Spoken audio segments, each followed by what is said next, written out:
Rwanda. Thank you, Mr. President. The world has come a long way in the past 3 decades. Poverty rates in the developing world have more than halved.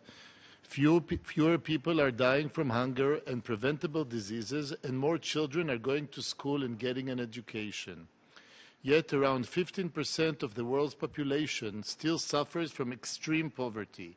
That's over 1 billion people that live on less than $1.25 a day. Poverty is a multidimensional problem and must be addressed as such. The post-2015 development agenda holds the promise of a better future in which no one is left behind and no child suffers from hunger. Taking into account the lessons learned from the MDGs, the world now recognizes that poverty can only be addressed through a cross-cutting and integrated approach that incorporates the social, economic, and environmental dimension of development. Simply said, a complex problem requires a complex solution. If we fail to address even one of the issues contributing to poverty, our efforts will certainly fall short of our ambition. Experience has shown that employment is a direct way to combat extreme poverty. Improving access to decent work and increasing employment prospects for women and youth are critical components of economic growth, creating a positive ripple effect across communities and contributing to the stability and resilience of societies. Mr. President, in Israel, human capital is the greatest natural resource we have. Established 67 years ago, our country was not blessed with natural resources and has had to rely on the hard work and determination of its people. Israeli society is composed of a diverse melting pot of cultures and ethnic backgrounds, which might pose challenges to some, but also provides many opportunities to create a robust and sustainable economy. Israel has developed numerous strategies to promote job creation and decent work for the benefit of all its citizens.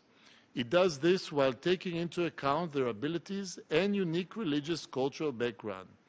One important strategy focuses on the integration of vulnerable population in the job market. It provides vocational education and training programs for youth, older people, the Arab, the ultra-Orthodox sectors, immigrants, and persons with disabilities. For example, one program retrains engineers and computer science graduates over the age of 45 in order to help them reintegrate into technological industries. Another initiative helps Bedouin, Arab, and ultra-Orthodox women set up their own micro-enterprises and build financial independence. Israel's resilient job market has allowed it to maintain a low unemployment rate throughout the global financial crisis, reaching a record low of just 5% last year. In addition to strategies focusing on the existing labor market, Israel also recognizes the value of untapped potential and considers entrepreneurs to be the backbone of its economy.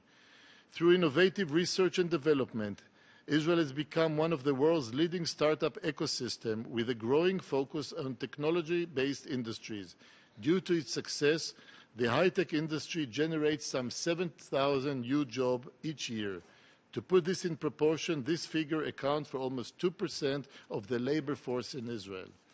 However, this would not have been possible without a risk-sharing approach, which offsets the difficulty facing technological startups trying to raise R&D funds.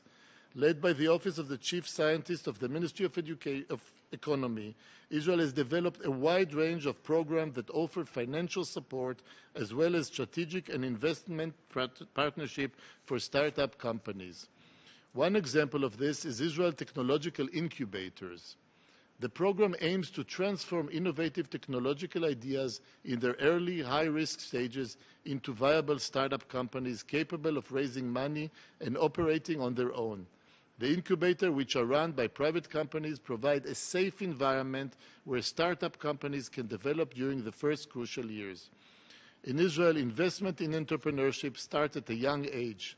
Israel youth of all walks of life are provided with training programs that encourage them to become entrepreneurs by familiarizing them with the foundation and involving them in various phases of development projects. Israel's support of entrepreneurs goes beyond the country's borders. At the UN Israel Biennial Resolution titled Entrepreneurship for Development aims to highlight the critical role of entrepreneurship in sustainable development. On the bilateral level, Mashav, Israel's International Development Cooperation Agency, has been sharing knowledge and helping create jobs in the developing world for over half a century. Israel offers capacity-building activities that focus on teaching entrepreneurship skills and vocational training, from course in aqua farming to program in micro and small business enterprise development. The course takes place in special centers in Israel as well as in recent countries.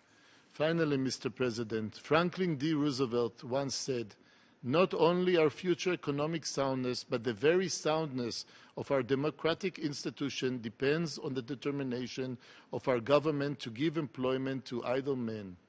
We as government must work together to afford every man and woman, no matter their age, background, or circumstance, an equal opportunity to contribute to the welfare of his or her society. Only then can we rest assured that our future is safe and sound." Thank you, Mr. President. I'd like to thank the representative of Israel, and I now recognize the representative of Rwanda, to be followed by the representative of Albania. Thank